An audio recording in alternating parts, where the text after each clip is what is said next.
may merienda tayo. Tingnan niyo yung braso ko. Malikis na talaga siya. Malikis ka. Dati ang laki ng braso ko. Nahiya talaga ako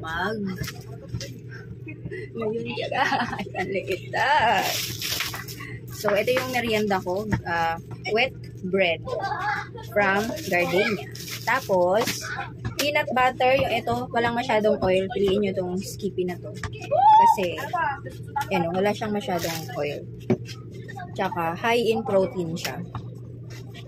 So, isa lang munang kainin natin merienda.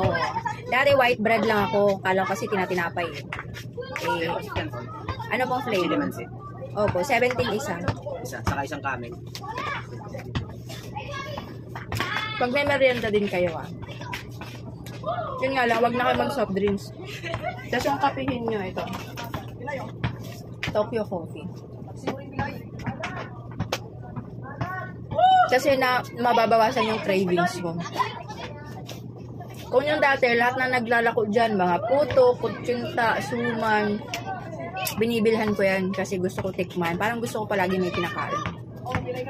Ngayon, may oras yung kain ko. Sa loob ng 8 hours.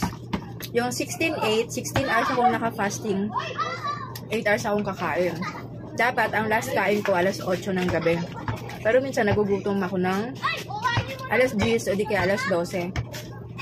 Pag uwi ko, nagugutom ako. Ang kinakain ko, isang nilagang itlog.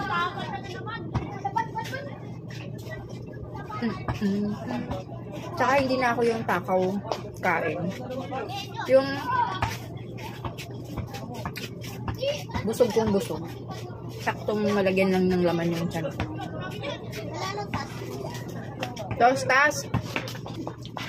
Tapos, tubig lang talaga kayo. Kung gusto nyo magkape, kung hindi kayo bibili ng ganitong Tokyo Coffee, black coffee na may sugar, kung stricto talaga kayo sa diet nyo. Pero ako minsan naglalagay ako ng creamer, tsaka konting asukal. Iba kasi talagang black sugar lang. Tapos tubig lang talaga, wag na kayo mag soft drinks. Sa akin naman, matagal ko nang tinigil yung pag-inom ko ng soft drinks. Kaya, okay lang.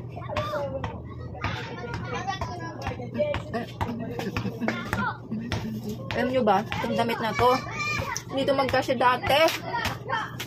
Tapos yung short ko, hindi ito magkasya dati.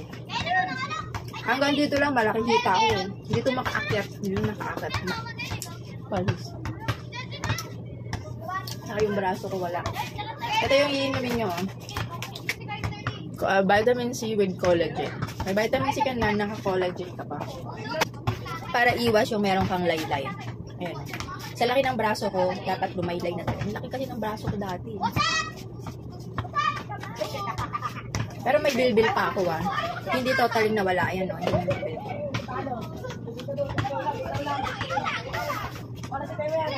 Ayan, may bilbil pa po yan.